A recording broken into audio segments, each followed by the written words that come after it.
Ever wondered why, despite years of schooling, you're not yet a millionaire? It's a question that's likely crossed many of our minds. We spend over a decade in educational institutions learning about everything from algebra to zoology, but how many of us can confidently say we were taught the skills to accumulate wealth? Let's dive into this conundrum, the wealth-education gap. The chasm between what traditional education offers and the practical financial knowledge we need to build wealth. I've spent years studying the intricacies of financial systems and teaching others about wealth creation, and I've seen firsthand just how wide this gap can be. So what's the focus of traditional education? Well, it's largely academic, isn't it? We're taught to memorize formulas, to dissect literature, to understand the workings of cells and atoms, and so much more. But how often are we taught to dissect our paychecks, to understand the workings of the stock market, or to navigate the maze of taxes and investments? Financial experts and educators alike have voiced their concerns over this glaring omission in our curriculums. They highlight how we're leaving schools equipped with degrees, but woefully unprepared to handle the financial challenges that come with adult life. And it's not just about becoming millionaires, it's about understanding how money works, how to make it work for us, and how to avoid the pitfalls that can lead to financial hardship. It's about being able to make informed decisions when it comes to things like buying a house, starting a business, or planning for retirement. But here's the big question. If these skills are so crucial, why aren't they a part of our school curriculums? Why are we graduating without an understanding of basic financial principles? The answers to these questions are both complex and revealing, shedding light on the intricacies of our education systems and the forces that shape them. So if schools aren't teaching us to be rich, what exactly are they focusing on? We'll delve into this in the next scene, examining the current state of education and the knowledge it prioritizes over financial literacy. Stay tuned, because this wealth education gap is a story that needs telling, and it's one that might just change how you view your own education. Our education system focuses on a broad range of subjects, but financial education isn't one of them. Indeed, our classrooms are filled with lessons on algebra, literature, history, and science, yet lessons on financial literacy, investing, or wealth creation are conspicuously absent. Consider the typical school curriculum. It's packed with subjects that are deemed necessary for a well-rounded education. We learn about Pythagorean theorem, the intricacies of Shakespeare's prose, the causes of World War I, and the laws of physics. But when do we ever get taught about managing personal finances, understanding interest rates, or the principles of investing? The answer for most of us is a resounding never. Financial education is often sidelined, deemed less important than other subjects. The lack of financial education in schools isn't just an oversight. It's a gaping hole in our education system that leaves many of us ill-prepared for real-world financial challenges. This shortfall isn't just our observation. Many educators and financial experts agree. John Doe, a renowned economist, once remarked, "We send our kids out into the world armed with all sorts of knowledge, but when it comes to money, they are left to their own devices." Similarly, Jane Smith, an experienced educator, noted, "Our curriculum is excellent at preparing students for college, but it falls short in preparing them for life." The ramifications of this gap are profound.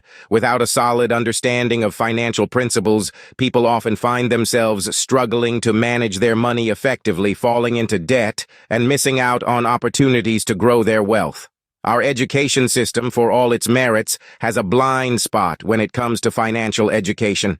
Despite the crucial role that money plays in our lives, schools often fail to equip students with the necessary tools to navigate the financial landscape, leaving them at a disadvantage when they step into the real world. But what exactly are we missing out on? This question leads us to the crux of the problem. What are these essential financial skills that we're not being taught, and how do they impact our ability to build wealth? The answers may surprise you. Stay tuned as we delve into these uncharted territories in the following segment. There's a whole world of financial knowledge that's often ignored in schools. Imagine a world where students learn about investing in the stock market, understanding tax strategies, and the principles of entrepreneurship right alongside their algebra and history lessons. Unfortunately, that's not the reality for most students today. In the vast curriculum of our schools, key financial skills are often overlooked. One of these is investing, the stock market, real estate, bonds, mutual funds. These are terms that most students only encounter after they graduate, yet they're crucial to building wealth. Understanding how to invest and grow money is a skill that can set individuals on a path to financial freedom. Next, we have tax strategies. Taxes are a fact of life, yet many students graduate without understanding the basics of how taxes work, much less strategies to legally minimize their tax burden. This lack of knowledge can lead to missed opportunities and unnecessary financial stress. And then there's entrepreneurship. While schools often encourage students to aim for secure jobs, they seldom teach about creating jobs. Entrepreneurship is about more than starting a business. It's about innovation, creativity, and resilience. These are skills that can be applied in many areas of life, not just in starting a company.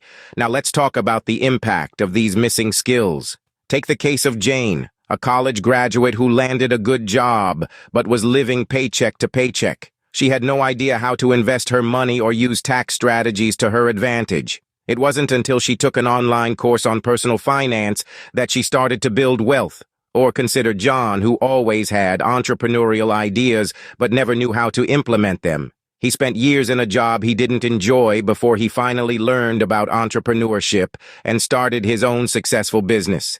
Imagine if John and Jane had learned these skills in school. How different their financial journeys could have been. So why aren't schools teaching these skills? Well, that's a question we'll delve into in the next section. But for now, let's remember, financial education is crucial and it's never too late to learn. The reasons behind the lack of financial education in schools are complex. It's a labyrinth of influences and priorities that shape what we teach our children. At the heart of it, we find governmental policies and economic factors playing a pivotal role. Why, you ask? It's because these policies often prioritize subjects that are deemed to contribute more directly to the economy or national development, subjects like mathematics or science, rather than practical life skills like personal finance or entrepreneurship. Moreover, traditional educational philosophies play a part too. They often place a higher value on academic knowledge, leaning towards theoretical understanding over practical application. This focus on theory over practice has left a significant gap in our education system, a gap where financial literacy should be. So if our schools are not teaching us to be rich, then who exactly is benefiting from this? But who benefits from this status quo? With that question in mind, let's explore further. While the lack of financial education might not be good for us, it certainly benefits some. Now you might be wondering who exactly stands to gain from a population that lacks financial literacy. The answer is institutions that thrive on fiscal ignorance, like big banks and lending companies. These entities often profit from uninformed decisions, like high-interest loans, credit card debt, and poor investment choices. But here's the good news. You're not doomed to be part of this cycle. There are numerous ways you can step out of the shadows of financial illiteracy and into the light of financial empowerment. Let's explore some of these alternative solutions. Firstly, online courses. The internet is a treasure trove of knowledge, and there are plenty of platforms offering courses on personal finance, investing, and entrepreneurship.